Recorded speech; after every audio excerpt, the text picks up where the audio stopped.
Assalamualaikum warahmatullahi wabarakatuh. Kali ini kita berjumpa dalam pembelajaran biologi untuk sistem reproduksi.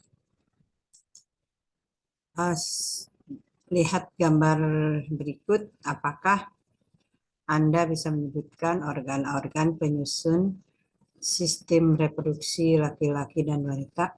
Nah, bagaimanakah proses terbentuknya janin di dalam sistem reproduksi? Nah, kita akan mempelajari hal itu bersama-sama.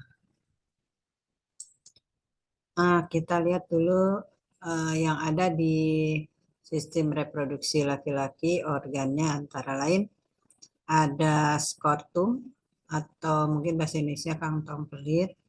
Ini kantong ini adalah kantong yang longgar yang membungkus testis di luar tubuh berjumlah sepasang, dipisahkan oleh septum internal. Testis sendiri mengandung tubulus seminiferus sebagai tempat spermatogenesis. Di dalam tubulus seminiferus terdapat sel-sel batang, spermatogonium, sel Sertoli, yang merupakan pemberi nutrisi bagi sperma, dan sel Leydig mensekresikan hormon androgen. Kemudian yang ketiga adalah saluran reproduksi. Pada laki-laki ada epididymis, berfungsi menyimpan sperma hingga menjadi dewasa, motil itu bisa bergerak, dan fertil itu subur. Kemudian dari epididymis ada pars differens, lanjutan dari epididymis yang menimbulkan skrotum menuju vesicula seminalis. Kemudian ada ductus ejaculatoris, menerima sperma dari pars differens dan menyalurkan seleksi ke vesicula seminalis. Dan saluran yang lain adalah uretra, saluran kelamin dari kantung semen, dan saluran pembuangan urin dari ke kantung kemih sampai ke ujung penis.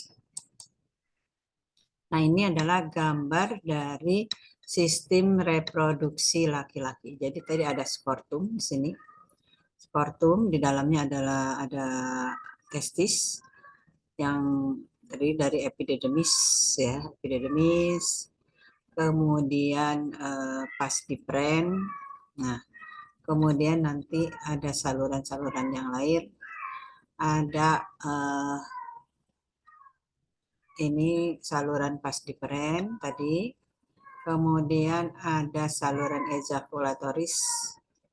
Kemudian nanti ada saluran uretra. Ya. Nah, ini adalah saluran-saluran. Kemudian bagian kelenjar, ada kelenjar prostat, ada kelenjar bulburetal, dan ada vesika seminalis. Ini adalah struktur dan fungsi dari testis atau sistem reproduksi laki-laki. Nah, kelenjarnya tadi ada vesika seminalis menghasilkan cairan yang kental, bersifat basah, dan kaya akan fruktosa untuk nutrisi dan minum sperma. Kelenjar prostat menghasilkan cairan basah menyerupai sisi yang meningkatkan motilitas. Ini menyerupai nutrisi yang akan meningkatkan motilitas atau pergerakan sperma pada pH 6-5. Kemudian ada kelenjar bulburetal menghasilkan cairan bersifat basah mengandung mukus atau lendir. Kemudian ada bagian latar reproduksi yaitu penis dari atas akar, badan, dan gland penis berfungsi sebagai organ kopulasi serta mengeluarkan urin dan semen. Gland penis banyak mengandung saraf sensoris. Kemudian jika terdapat rangsangan seksual, pembuluh darah mengisi badan penis yang akan terisi oleh volume darah, menyebabkan ereksi atau mengerasnya penis. Titik kulminasi aksi seksual laki-laki ditandai dengan ejakulasi atau penyemprotan semen. Kemudian hormon yang ada dalam sistem